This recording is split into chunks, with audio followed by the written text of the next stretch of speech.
Since Repair Clinic encourages you to perform this repair safely, a warning icon will appear when you should use caution. To replace a drive gear on your Troy-Bilt lawn mower, you will need a 9/16" socket and a wood block or a comparable sturdy object.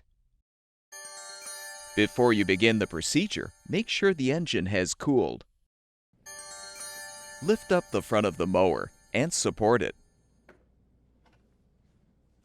Now, using the 9/16" socket, unthread the nut securing the front wheel you're replacing the drive gear for.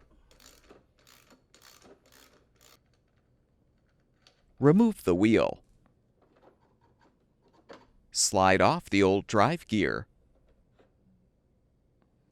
To install the new drive gear, reposition the wheel guard, then slide on the new gear.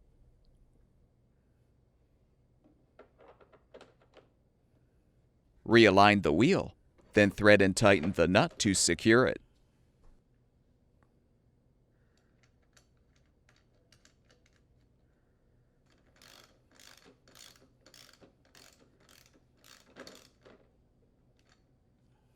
Remove the support, and your lawn mower should be ready for use.